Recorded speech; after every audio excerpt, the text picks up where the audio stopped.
Mac Miller is a rapper from Pittsburgh, Pennsylvania. I must admit, not really the biggest fan of the guy. Not checked out every project by him though, so I could change my opinion on him quite a bit if I went back and listened to some of those older albums, but we'll see if I ever do. I've only actually listened to the Divine Feminine in full. Got one track from that album, the Anderson .Paak feature, of course, on Dang. That was the one song that I still return to every so often because I think it's a pretty great pop track. But honestly, I don't feel like I need all that much knowledge on the guy for this album because I can get the sense that this album's very much specific to one thing, and that one thing is the Ariana Grande breakup that happened a few years back. Now, Swimming isn't a full-on breakup project. It's not an album that focused solely on the breakup that he had with Ariana Grande, but it certainly is linked to that in some kind of way. It certainly focuses on the emotions that he's been experiencing as of late, and I must admit Mac Miller is looking like he's not in a particularly great place right now. Mac Miller goes pretty deep into his feelings and emotions of how he currently is and his state of mind, and it's not looking too great for the guy, I must admit. He's certainly a little bit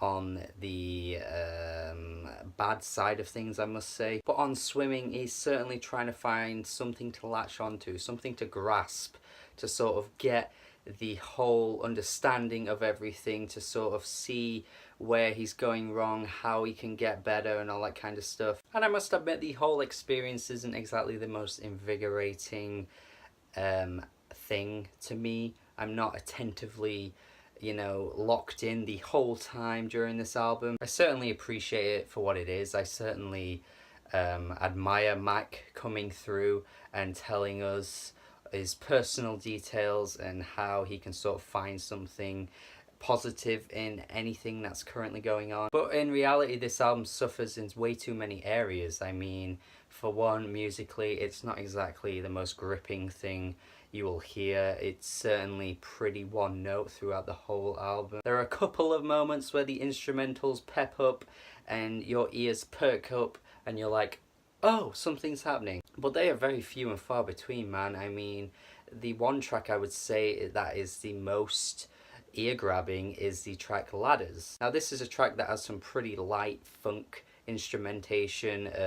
It's got a nice little groove to it. It's very low-key. It doesn't really pick up massively throughout the song, but it certainly is a nice little bop. Very much in the vein of what Dame Funk does in his music, and I thought Dame Funk had quite a big addition to this album, and it turns out he actually did produce one of the tracks, but it seems as though the album follows a very similar pattern to that kind of style and instrumentation. What's the Use is a song that he actually produces. This is also a pretty nice, chilled out, funky track that isn't as good as Ladders, but I still appreciate it while it's on. I wouldn't turn this off like straight away if I was hearing this on like the radio or something. Not that I ever listen to the radio because, why would I? Radio shit these days, but you get what I'm saying. What's the Use also features Thundercat on bass, and again, this track is totally a dead ringer for a Thundercat track, which is probably why I'm more into it than most of the other songs. But the thing is that much of this album doesn't quite find its groove. It only ever finds its groove when you get these nicer instrumentals, because much of the album is quite sleepy, it's pretty drowsy, and it probably could have done with more additions from Dame Funk and Thundercat, to be honest. I mean, I would have much preferred this album to have had these instrumentals all the way through. It wouldn't have turned out to be a great album, but I still think it would have had something more in it than this. The album is a very reflective album though. I can't take that away from this album. It's not trying to give you hit after hit after hit. And it certainly justifies its runtime in the sense that Mac Miller is here telling us everything he possibly can, and he's not just doing it for streaming sales, which is a lot of issues in hip-hop these days. But when I say it justifies its runtime, it only justifies its runtime in that sense because honestly, this is an hour long, and this could have been like 20 minutes shorter easily. Way too many of these hooks are completely forgettable and dull and absolutely drowsy as hell. Mac does not put much effort into his singing on these hooks, I must admit. It would have been much better if he'd brought on guest features who could actually sing well. Like I said, you know, the last album had Anderson .Paak on the track Dang, and that works so well because Anderson .Paak brings so much charisma and so much to the table, which Mac Miller could not do for an entire hour on his own. Dunno is a track that is completely heartless in the sense that it just has no pulse whatsoever, no friggin' pulse to it at all. And I get, again, it fits the tone, it fits the somber feeling of the album, but like, you can do this kind of thing better, you know? Care for Me by Saba only came out less than 6 months ago, and that did this a lot better, you know? It had a somber, sad tone to it, but the tracks had something in them. There's a little bit of energy at least. His delivery on songs like Conversation Part 1 is a complete slog, one of the most grating songs on this album, just because of how annoying his voice is over this really slow-paced sounding track. And yeah, sure, it does depict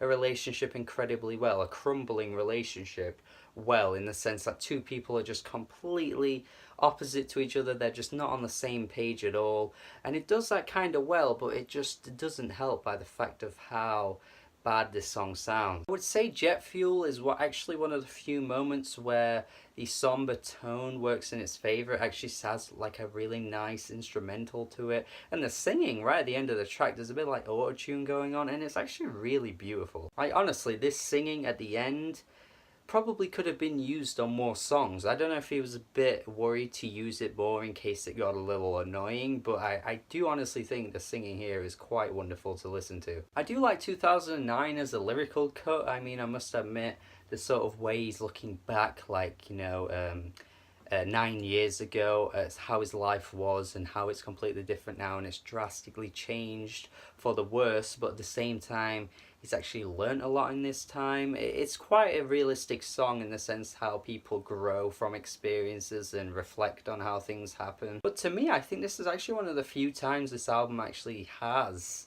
something worth noting in the lyrics, because to be honest, most of the time Mac doesn't really go into that much detail. It's a very much bare minimum. Like, he's just scratching the surface of what emotions actually are on this album. Like, it's literally the definition of bare minimum Twitter, where people just relate to everything they friggin' see, and I'm guaranteeing that people will do this with this album. This negative state that he's currently in probably needed an album from him. I'm sure writing this album helped him a lot to go through the emotions, but just as a listener, it's not really the most interesting thing, and just because something has emotional weight to it doesn't really mean it's interesting to listen to, and I think this is a perfect example of that. And I am reiterating this point again with how Mac Miller as a singer is pretty dull, and how these instrumentals really don't add up to much, because that would have impacted this album's feel a lot if these tracks had something to them. It's very much like the Internet's latest album to me, and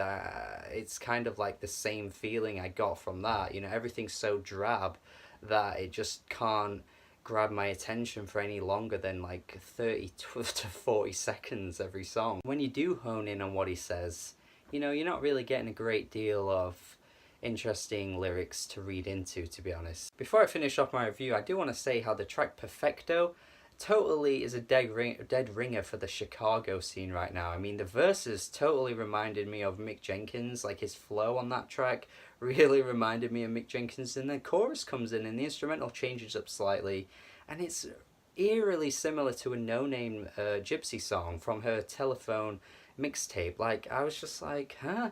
Where's he got this from? But yeah, overall, I do appreciate Mac Miller on this album for what he's trying to go for. Like I said, I'm sure this is more of a personal album to him as it is for someone who's a casual listener of his work and probably isn't going to get much from it. But yeah, I'm going to go 5.5 out of 10. Pretty average, but I do like some moments on this album. I just wish he changed things up a little bit to keep me interested. Like, he really needs to get other singers to be singing the hooks of his songs, because he just isn't really the best singer, and I think he could have made these songs a lot better, but hey, it's fine. Let me know your thoughts on this album if you have heard it. Subscribe to the channel for more reviews. Stroke your beard. Stroke my beard if you want. and have a good day.